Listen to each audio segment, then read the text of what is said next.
Today we're listening into another interview with a victim, a survivor of Jeffrey Epstein. Jennifer Araoz shared with the Today Show 6 years ago her experience with Jeffrey Epstein and everything that was going on in his network. This all happened in a time before the Epstein files were released, when the whole Jeffrey Epstein story was still fairly hidden to so many people. But even back then, 6 years ago, people were coming forward telling their truth about their experiences having dealt with Jeffrey Epstein. Today we're here to listen to Jennifer's story. I have a complete playlist of all of the victims of Jeffrey Epstein that you should check out if this interests you. Since it's early morning as I'm diving into the interview, I'm actually having my morning coffee. Let me know what you're drinking as you're watching this. Now, let's dive in and listen to what Jennifer has to say. Oh my gosh, I was 14 years old. Like, what the hell do you know when you're that young? Jennifer Araoz grew up in New York with dreams of becoming a Broadway actress. She was thrilled when she was accepted to a performing arts high school in the city. And it was outside that school back in 2001, she says, a woman first approached her. She was definitely trying to get to know me, trying to find out, where I was from, where I grew up, who I lived with. Araoz says the woman kept showing up, talking to her, sometimes offering to buy her lunch or a soda. Now, we know now that this woman is most likely Ghislaine Maxwell. The first time she brought up the name Jeffrey Epstein, how did she describe him to you? He was just a great guy. He's just saying, he's helped me. I've struggled. She was similar to me. Did she say he could help you with your career? Maybe not, actually, because Ghislaine Maxwell definitely was never struggled. So this may have been one of the other girls that Jeffrey Epstein had in his network that he was potentially abusing along the way, because remember, a lot of Epstein's victims were used to recruit new victims as well. So this may not actually have been Ghislaine Maxwell. That was a big part of it. And when you think of her now, you used the phrase, you said the recruiter. You felt like she was looking for someone for him. 100%, yeah. Araoz says the recruiter brought her to Epstein's townhouse, just blocks from the school. When you first met him, what did you think? What did he say? Very nice. Basically saying that, he's heard a lot about me. The recruiter was talking such nice things. Araoz says she was served wine in Epstein's kitchen, and they talked. When she left, she says she was given $300 and was repeatedly invited back. Now, this is exactly how Epstein would work. He would lean into the hopes and dreams of these young girls and then try to do his best to provide those for them, or at least say that he was going to provide those things for them at a cost, of course. The secretary would contact me and say, are you free? Can you come by? Epstein would like to see you. She became familiar with the eccentricities inside Epstein's home. There was a lot of artwork that had insinuated nudity with women, and I remember suggestive. Very suggestive. We had a bathtub that was kind of opened, and there was prosthetic breasts that he could play with while he was taking a bath, I guess. It was very odd. And the painting that was literally the massage table would be here, and this painting would be right here.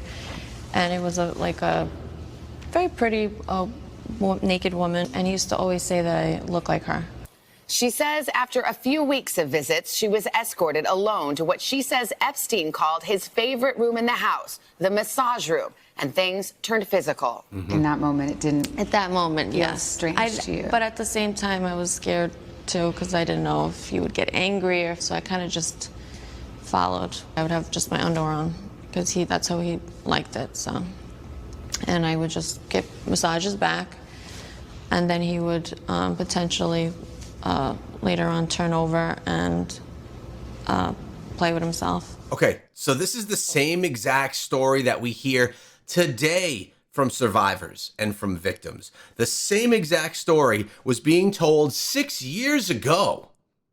And it was really falling on a lot more deaf ears than it is today. Although today we still know that everything is very much being hidden. It's also worth noting that inside of this interview, no names are being said. We heard the secretary, we heard the recruiter, but no actual names were coming forward. That's because the time of this, things were not as open as they are today. And he would also like when I would play with his nipples. He used to get turned on by that. And then he would finish himself off, and then that would be the end of it. And he would still give me the 300, you know, and normally I would either get it from the secretary, would leave it in a drawer in the massage room. How often do you think It was you like were there? Yeah, like once a week, twice a week, my freshman year. Did you ever tell him your age? I told the recruiter, I've mentioned it in front of him, yes. Freshman. That means she was around 14 years old, maybe 15 when all this was going on. You're 14 years old. Yeah, he knew very well my age. He knew exactly, you know, who he was hanging out with, you know. I don't think he cared. When Araoz turned 15, she says things took a turn.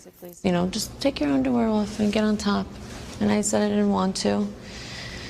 And he, you know, very forcefully kind of brought me into the table, and I just did what he told me to do. I was really scared.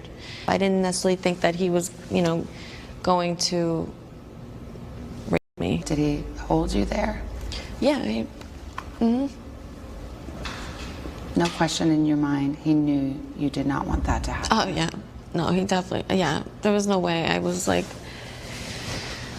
I don't want to say I was screaming or anything of that nature, but I was terrified, and I was telling him to stop. Please stop, you know?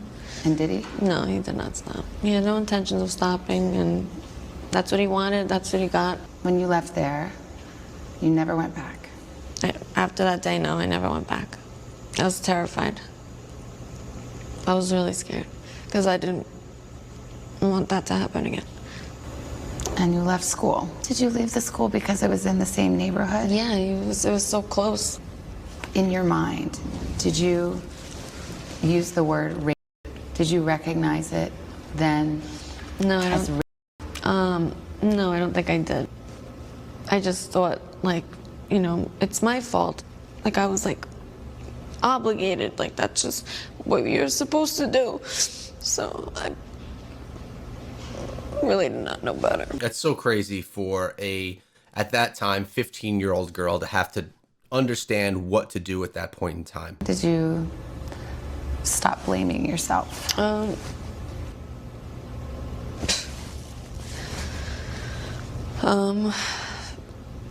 It was a long time, really. Araoz says Epstein's staff continued to reach out to her for more than a year, but she did not respond. She says she didn't immediately tell anyone, including the police, something she says she now regrets. Did Jeffrey Epstein rape you? Yeah, no, he raped me. Forcefully raped me, but knew exactly what he was doing. And I don't think cared.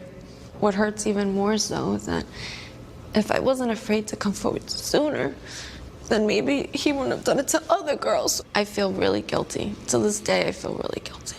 Araoz says she suffered from crippling anxiety, depression, and panic attacks for years until she finally confided in her mother, her then boyfriend, and 2 close friends. 3 told NBC News that she first told them about her interactions with Jeffrey Epstein a decade ago, the 4th about 6 years ago. Have you ever tried to reach out to prosecutors and tell this story? No, I did not. I was just too scared. I didn't really want to go, you know, public with it. You intend to file a lawsuit. What would you say to those who say a civil suit, lawyers, this is about getting money? You know, he hurt me badly. I prefer not to go through this. So, you know, this is one way for me to get justice. What does it take to find the courage to speak and tell your story? It's a lot, even though maybe I don't look it because I'm so sad, but also happy tears because I'm able to, you know, let myself go of this burden. I feel brave, I feel strong, more than ever right now. Now, this interview took place on July 10th, 2019. At that point in time, Jeffrey Epstein was still alive and he was in prison.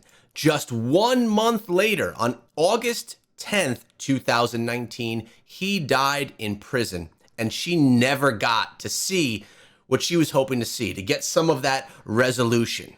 None of the women did, because his life allegedly ended in prison. To hear from more of the victims and to listen to their stories, you could check out this full playlist because we give them the time over there. And I'll see you guys inside of those videos.